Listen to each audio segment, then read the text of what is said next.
everybody, Scott Costa, the publisher of TED Magazine. Thanks for joining us for another video podcast. You can also listen on your regular podcast players. Of the Distributed with TED Magazine podcast, had a great guest, Jill Farmer, who joined me about a year ago to talk about recharging your batteries. She talked about just taking care of your mental health and things that are happening around the holidays. Then a pandemic hit, and I thought, we really should have her back on so she can help us out and talk to us about, getting through the holidays and about what we should be doing. She likened the pandemic to an app on your phone and how it's draining the battery inside of yourself. And she's had some great stuff to say and some great advice for you. So I think you're going to enjoy this podcast. Got to give a shout out real quick to our sponsor, which is Chris-Tech Wire. Chris-Tech Wire is a premium wire manufacturer servicing the utilities, industrial, renewables, specialty, and irrigation markets. Chris-Tech Wire offers short lead times and top-tier customer service.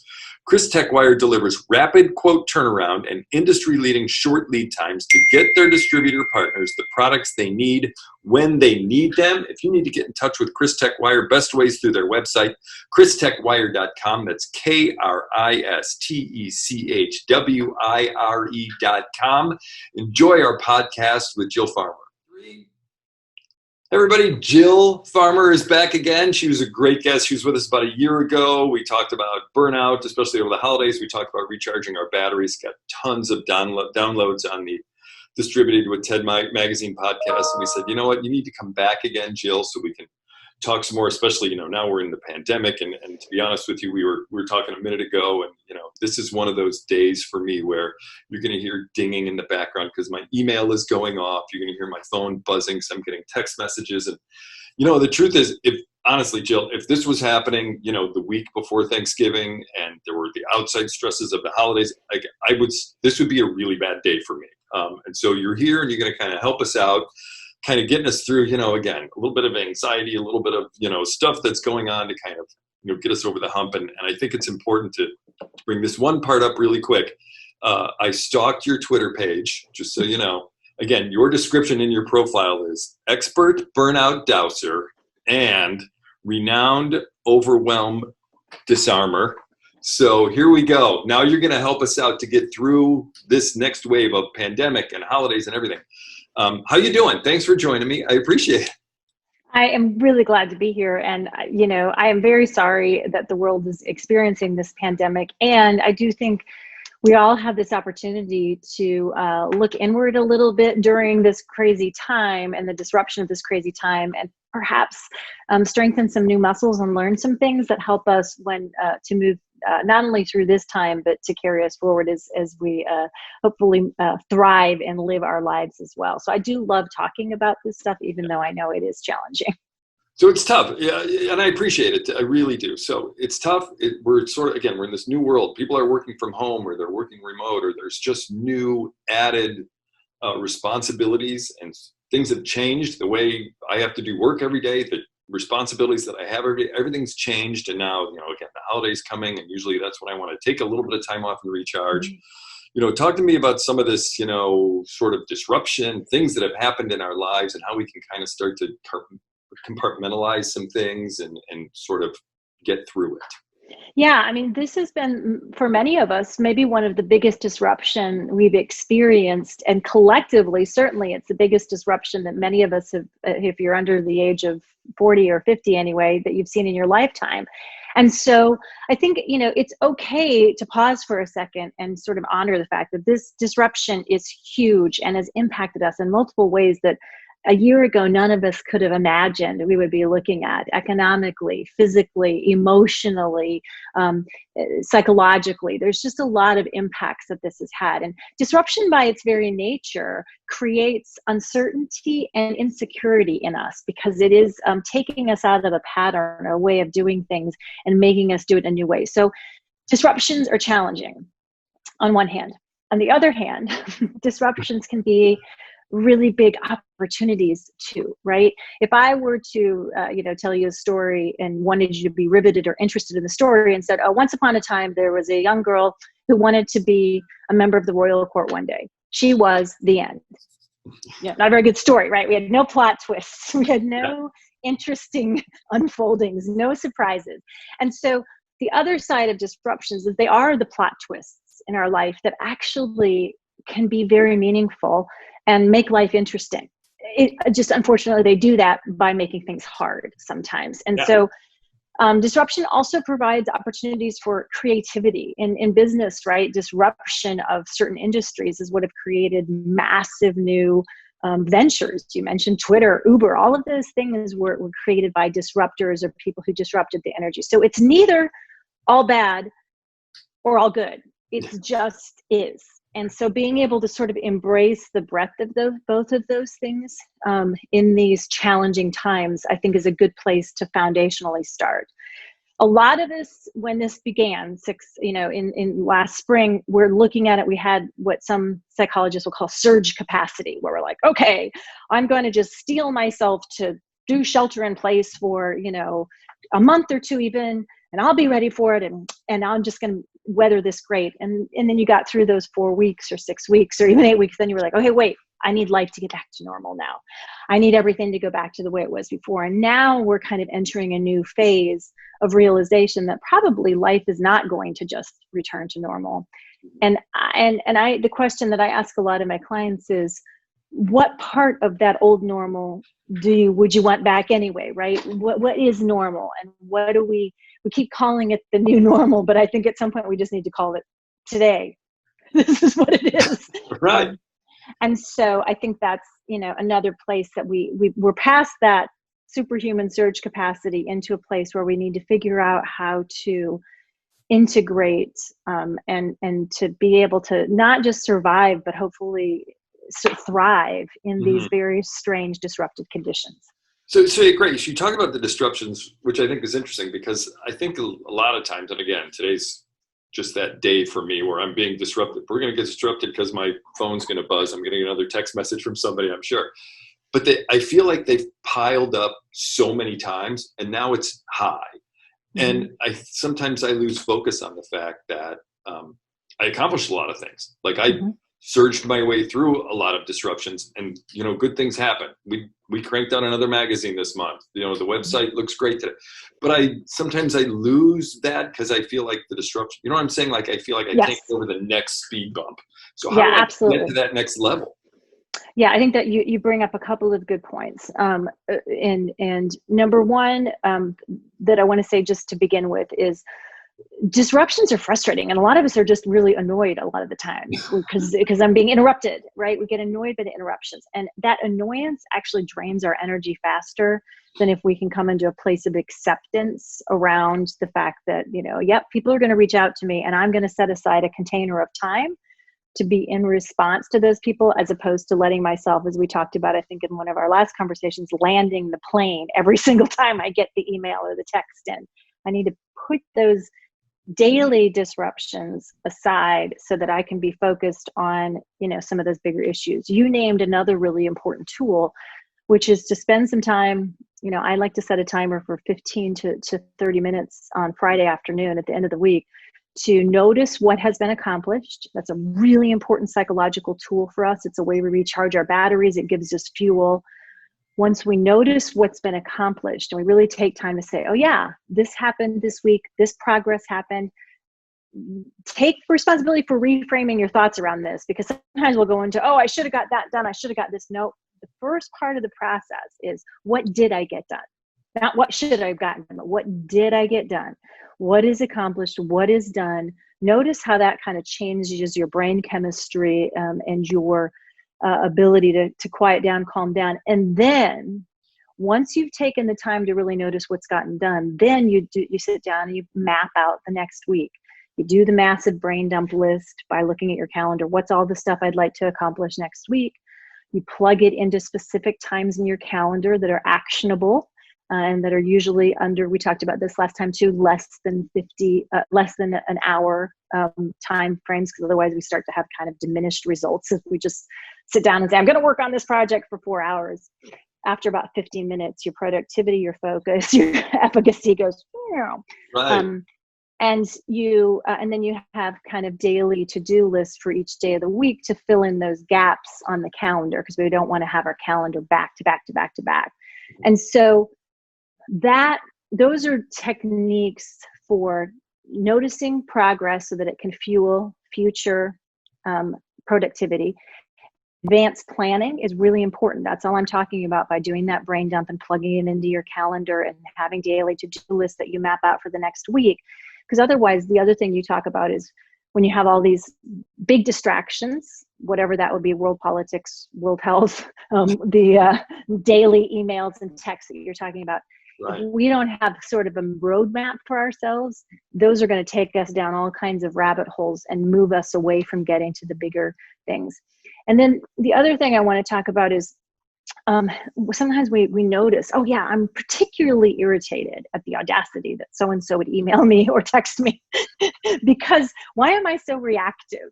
Why am I so irritated or frustrated by that? And I think all of us in this time of COVID and the massive sort of world disruption, it's kind of like different psychologists have referred to this. This is not my idea. I've heard it many places now. Kind of like we have an app running in the background. You know how sometimes your phone is draining its batteries? You're like, what's going on? And you find out there's an app running that's using up a lot of its battery life. Mm-hmm. We have an app. COVID-19 is an app running in our lives that we cannot deactivate, unfortunately. Right. But it is draining our batteries. Mm-hmm. And so we have to be honest with ourselves about the capacity that we actually have, and that we need maybe to take more ways than we ever have to think about recharging those batteries, even though a lot of us are working remotely. So then therefore we should be, we convert that into thinking that we should be working all the time, which is a really bad idea in the best of times. And it's a particularly terrible idea if you already have very low battery power, yeah, or you need to be managing kids' education, or you need to be managing other family members' health care. So we have a capacity issue, and we all need to be more honest with ourselves about what our actual capacity is, and then take the time to recharge our batteries when we can, so that we have the capacity to deal with what we need to deal with. And we talked about that, I think, again, a while ago, just in terms of, my virtual commute to work. I mean, I remember you saying something about, I'm still going to get up every day. I'm still going to go take a shower. I'm still going to, get myself ready. And then for 15 minutes, I'm going to take a walk in my neighborhood, or I'm going to do something, and that's going to be my commute. Is that? Yeah. We talked about that, I think, in that very beginning conversation when remote learning was real novel, right, for us several months ago. Now it's become more of a way of life. And you're exactly right. We do need a container around our day. Otherwise, we get into a lot of what productivity experts call contaminated time, where when we're kind of trying to deal with non-work stuff, we're thinking and doing work stuff kind of with half of our brain. And when we're trying to do work stuff, half of our brain is trying to deal with other stuff. And so it's particularly important to provide containers of when we're doing the family stuff or the time outside of work, to kind of shut that off and have that be that time. Same thing with work. We can actually get a lot more done in less time when we provide containers of uncontaminated time for ourselves. And to your point, since we're not getting in our car and driving to work and having that lane of kind of the steady compartmentalization built in for us, right, I really do recommend that I get up, I have a routine in the morning, and when I walk the dog and kind of walk back in the house, that's my start. That's my signal to my brain and to my body that my work day is beginning. And then at the end of the day, I shut my computer all the way down, which sometimes I'm like, oh, it's so frustrating in the morning because I have to wait to do a full restart. But speaking of batteries, one of yours just sounds like it drained there for a second. I think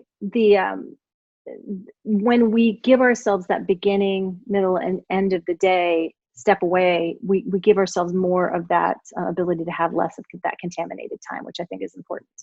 Oh, no, I agree. Is there anything else you can do? Again, traditionally, when I'm in an office, I may, again, walk away from my desk and maybe go in the kitchen or go by the water cooler or whatever, and I'll run into people. And then the next thing you know, I'll be talking about, baseball, or somebody bought, new shoes or something like that. And that allows me to recharge from the COVID app drain that I have, that maybe I don't even realize I'm doing it. So what can now I'm working from home, and I feel like, emptying the dishwasher is not really allowing me to recharge from that app drain? I mean, are there things that I can be doing?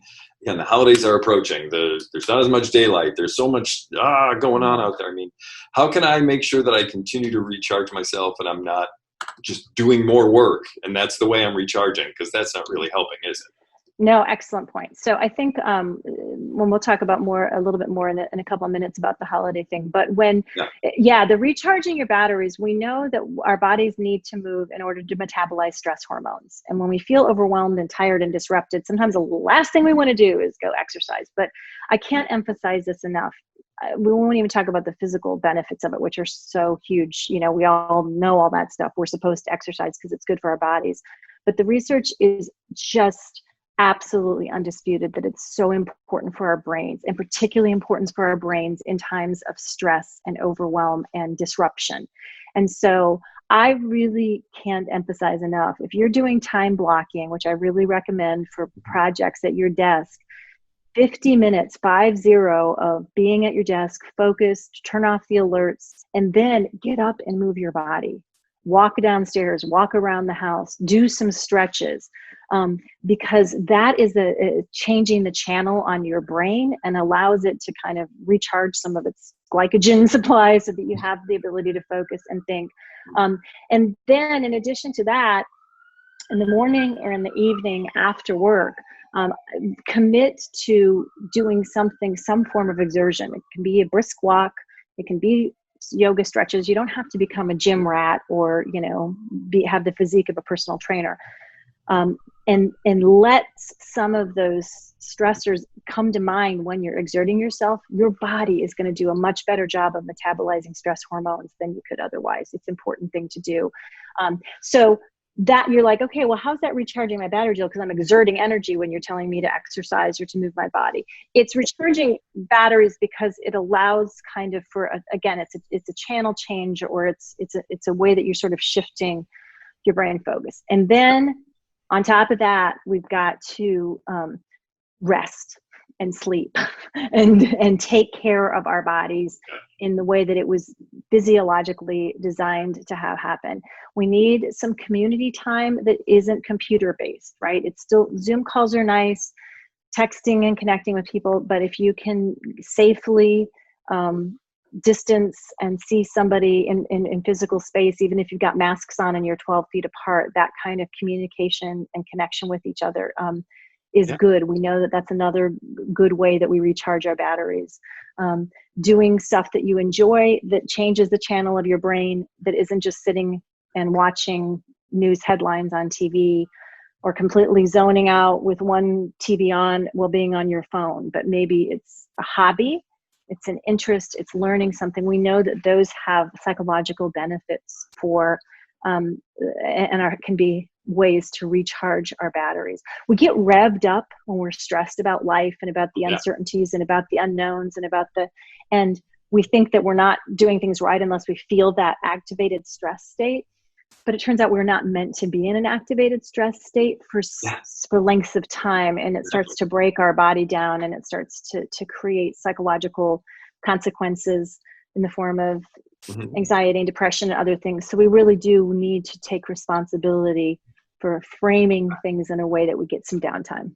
And I think you're absolutely spot on right when you're talking about, stretch a little, walk a little, like you said, I think. And again, I've been a firm believer. Somebody can knock me off of this pedestal if they want, but firm believer, and you got to get enough sleep every night, or really, it starts to accumulate. The sleep debt accumulates on you, and then you can get in some real trouble. So I completely agree. So let's relate the story then about the holidays. So kind of where I'm at, and I'm sure a lot of people are at. My wife went out, just kind of disappeared for a couple of hours on Saturday, and came home with all this stuff for Thanksgiving: new placemats, new tablecloth, new centerpieces.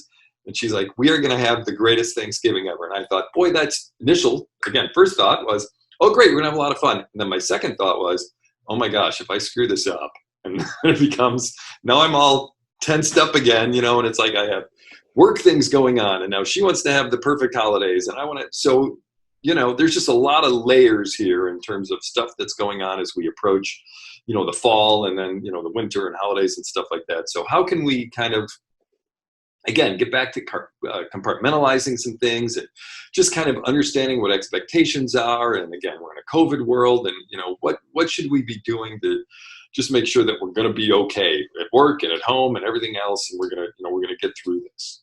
Yeah, I think first thing is just to sort of spend some time with ourselves, so to speak, and say, what, like for you, Scott, what would be, when I'm looking ahead at, you guys don't have little kids anymore, but if you did, it's just like, what would Halloween and Thanksgiving and Christmas look like in terms of my values as a human being and the values of my time with a family and whatever those, or the fall holidays, for those people that have a religious component to things that they celebrate in the fall as well. What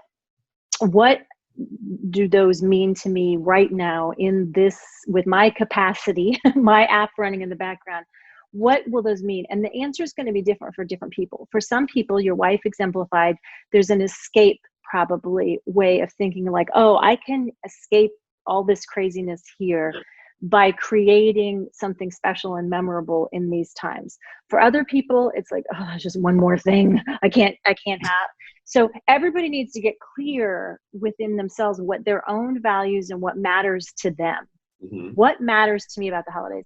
And then we need to be willing to, in our circle of influence people, right? Our people within our family, within our workplaces, within whatever, we got to communicate with each other. And we got to be willing to give each other some space and breath and understand that we might be coming at this differently. And then if we are, how do we compromise and how do we communicate clearly so that we can move into this next season without losing our ever-loving minds and creating pressurizing situations where we're already pressurized in a way that's going to create the opposite of what we think we want, which is joy and connection and peace. I mean, that can always be the problem. People will say to me, well, I love the holidays because I want festivities and I want connection and I want, and I'll say, and then they go, wait, I don't really want those things. That's what the world tells me the holiday should deliver. But what I want is some days off to just chill out with my family. It's like, good. Identify that for yourself first. Get clear on what you want. Communicate with those closest to you, and then create, again, a little bit of that advanced planning. Let's map this out slowly, simply, and understand this is probably not the year for the world's biggest blowout of anything. I mean, it's not probably the best idea to get people together into larger groups. And B, we have to be willing to mourn that things are going to be different a little bit, but also maybe get a little excited about the fact that this fact that they're different provides us with an interesting plot twist, a memory, a way that maybe, I mean, I had a friend who had a 250 member wedding planned for a daughter, and that changed to a 15 member immediate family only broadcast live on Zoom experience. Mm-hmm. And it was sad and frustrating, and there was a lot of wailing and gnashing of teeth for a while until there was an acceptance of this is the way things are. And I guarantee you, most of us who watched that wedding on Zoom, or anybody who knows anything about it, will never forget it because it was such a memorable plot twist. Right. And I think that's one of the ways we need to kind of get our mindsets and reframe things as we're moving into those holidays as well. I agree. And you know what? It's important. I'm not trying to say it's a business podcast and a business magazine. I get it. We look at sales numbers and we look at marketing plans. I get it. But if people aren't taking care of themselves, I mean, they still run the operation, whether you like it or not. And so, we do need to kind of make sure that we're okay, especially during a really crazy time. So, I appreciate Jill, you coming on and helping us out, again, to keep that battery charged and watch out for that COVID app that's still burning the battery in the background. We couldn't cover everything, obviously, during one podcast. So if folks want to track you down, what are the best ways to get in touch with you so people can get a little bit more information? Well, my website is jill@jillfarmercoaching.com. You can always shoot me an email, which is just jill@jillfarmercoaching.com. And happy to answer questions or to provide you with other resources for ways that you can try to stay steady in these very uncertain and challenging times. It is tough, and we do have to kind of come into some acceptance. But once we do, we do have the human capacity to reframe situations, to reframe our thinking, and to adapt. we actually were wired for adaptability. We just tend to like those patterns and being able to keep things the same.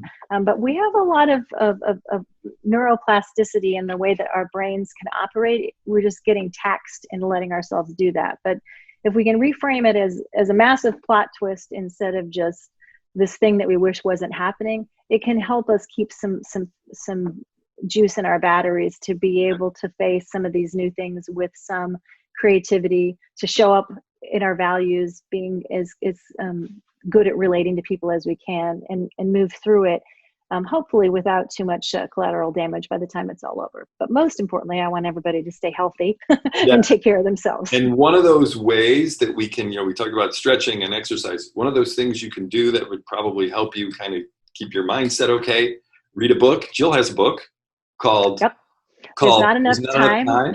And Other Lies We Tell Ourselves. And I really encourage people to listen to podcasts. Go back and listen to the whole archives of the TED podcast here, because when you're out moving your body and walking, that there's a lot of stuff to be learned that I think is very valuable. Well, you can get the book on Jill's website too, and I recommend, again, because I've actually latched into some reading now, which I was never a great reader. So certainly something you can do. So don't be afraid to do that. Jill, thank you a million times over for helping us out and talking us through this. You have no idea the benefit that people are getting from this. So I really appreciate it. Thanks for joining me on the Distributed with TED Magazine podcast. Again, huge thanks to Jill Farmer. And again, if you want to contact me, you can get in touch with me two ways. One, just send me an email, scosta, SCOSTA @NAAD.org. Send me an email. I'll send something back. We can talk via keyboard, or you can give me a call. Sit right next to my phone. It's right there, 314-812-5311. We can talk, have a great time, whatever you want to talk about, the podcast, you want to talk about the magazine, you want to talk about the websites, the e-newsletters, whatever it might happen to be. I'd love to hear from you. And again, a huge shout out to our friends at Chris-Tech Wire who are sponsoring this podcast. When you need wire fast, consider Chris-Tech Wire your go-to team, a premium manufacturer of tray cable, tracer, cathodic protection cable, XHHW2, RHWUSE2 wire. The Chris-Tech Wire delivers their wire with responsive customer service and industry best lead times. You need to track them down at their website, christechwire.com. Go to KRISTECHWIRE.com, christechwire.com. Thanks everybody for listening and for watching the Distributed with TED Magazine podcast.